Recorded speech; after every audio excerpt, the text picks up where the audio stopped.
What's up? This is Darius Daniels, and in this video, I am going to teach you about 3 lies that are limiting you. Stay tuned. It's time for you to break these limitations.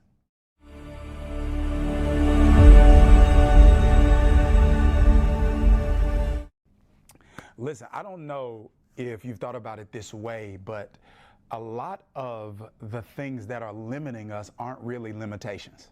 What do I mean by that? I mean that sometimes the limitations aren't the limitations. Sometimes what we believe about the limitations are the limitations. You know what I mean? So let's say if there's something I want to move that I have the ability to move, like a chair I want to move or some object I want to move. I got the ability to move it, but I don't believe I can move it, so I don't even try. So this means I'm limited, not by an actual limitation. I'm limited by what I think about the limitation. If I think the chair is too big, if I think the chair won't move, if I think I'm too weak, then maybe it's not always my weakness. It's not always the size or the strength of the issue. Sometimes it's what we believe about it. So listen to me. Lies are limiting. Lies are limiting. If it is in fact true that you shall know the truth and the truth makes you free. If the truth makes you free, then logically it means that which is untrue keeps you bound. And bondage doesn't always feel like bondage. Bondage doesn't mean you can't move at all. Bondage means you can't maximize your movement. We've had several dogs in my home, and from time to time, we've had to put dogs, especially when they were younger, on leashes. And when we put dogs on leashes, it doesn't mean that the dog can't move. It just means that the dog can't maximize the movement. And it can be that way in life. And sometimes we are leashed, listen to me, to lies. We're leashed to lies, because if we treat a lie like it's the truth, then it behaves in a way, or we behave in a way, where the lie becomes truth. So really quick, what I want to share with you is I want to share with you 3 lies that may be limiting you. Darius, where did you get these from? Well, these are lies that in one way or another I've had to help people work through and break through in the coaching space. As I have attempted to coach people into best versions of themselves, these are 3 of the most frequent lies I've had to help people work through so they can get to where they've been called to go to. So I want to give them to you really quickly, and I'm going to get out of your way. Here's the first one. The first one is this. First lie that may be limiting you is this: ambition is inappropriate. Yep, I said it, I meant it. Ambition is inappropriate, isn't it, Darius? Absolutely not. Ambition is not inappropriate. Now, there are different types of ambition. There's what's called selfish ambition. And where there's selfish ambition, that can turn into all sorts of selfish behavior and self-sabotaging behavior and keeping people down in order for you to ascend to the top. It leads to valueless living. It means a person will do whatever they feel like they need to do to get what they want, and they don't take into consideration who's hurt by it. Yeah, it's selfish ambition. The Bible calls selfish ambition vain ambition. It's like, it's ambition about stuff in the long term that really doesn't even matter. It's ambition about things that are really not going to give you what you think they're going to give you. So of course there is a selfish ambition, a vain ambition, but that doesn't mean all ambition is selfish. I believe ambition is a gift God gives to you so you can step into greatness. You can't do anything great without ambition. Let me put it this way. You can't even become a better person without ambition. And I think we would agree, right, that we need to have been called and created to be better versions of ourselves, greater versions of ourselves. This is what I'm saying. That cannot happen with a desire without a desire on the inside that says, I want to be better. Ambition doesn't mean you are unappreciative of what you have. Ambition simply means you've discerned that you deserve more. So I want you to debunk that myth and release yourself from the limitations of that lie. Second lie, greatness is selfish.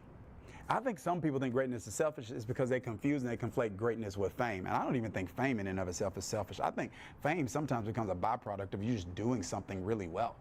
Or fame can be, in today's era and age, fame can just be a result of you doing something that just goes viral, that a number of different people are interested in, you know what I'm saying? So fame in and of itself is not evil. Because Jesus, here it is, frankly, Jesus was very famous. And I know some people have difficulty attaching the word fame to Jesus. I'm not talking about Jesus is famous now. We know he's famous now. Jesus was famous when he was alive. Listen to this.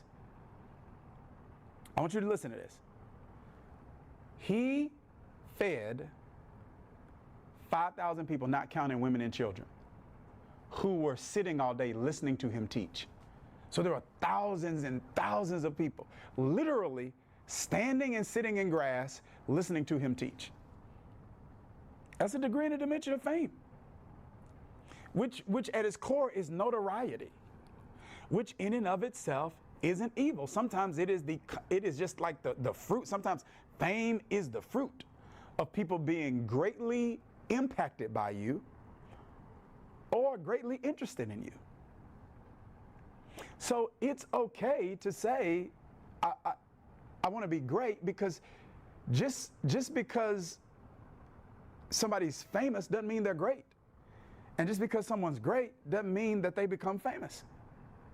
But sometimes greatness does lead to notoriety, which is fame. And there are degrees of fame. There's, dimensions of fame. There's like fame in your sector and, fame in your industry. But the point that I'm making is we shouldn't conflate fame and greatness, because what's greatness, Darius? Greatness is just a commitment to properly maximize your potential. It is you saying, I refuse to mismanage or be a poor steward over the potential that's been given to me. Elton Trueblood said this: intentional mediocrity is sin. Like, it's the equivalent of saying to God, you should have taken what you gave me and gave it to somebody else who was going to do more with it. Greatness is not selfish. Greatness is proper stewardship. I think every person has a moral obligation not to be me, not to chase fame, but to be the best version of yourself that you can. Watch this.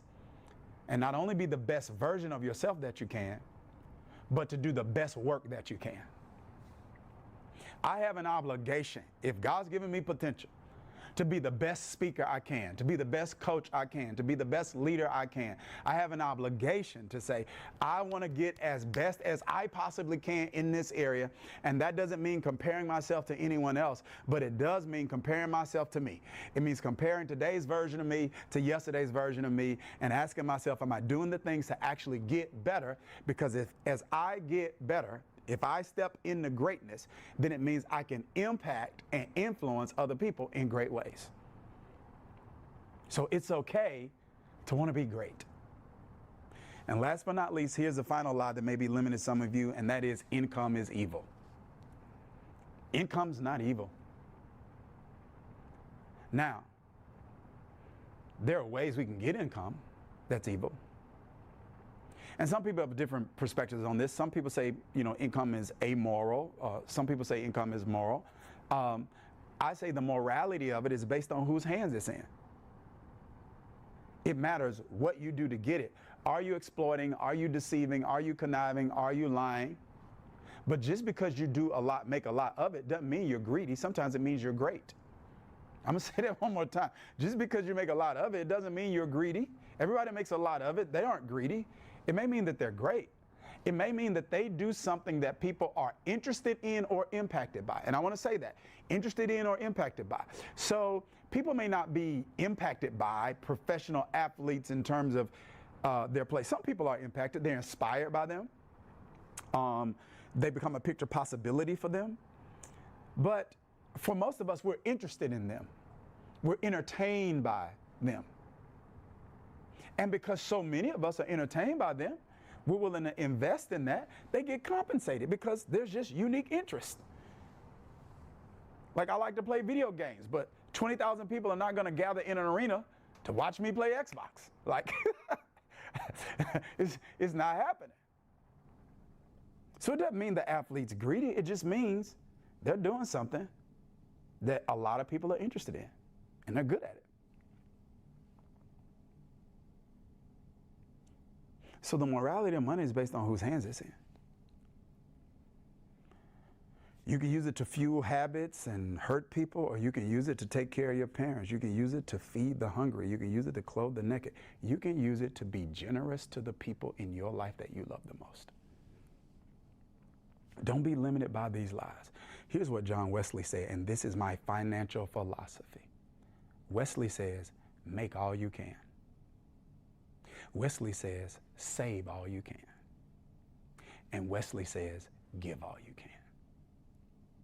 Don't be limited by the lie that income is evil. Don't be limited by the lie that greatness is selfish. And don't be limited by the lie that ambition is inappropriate. Take the limits off.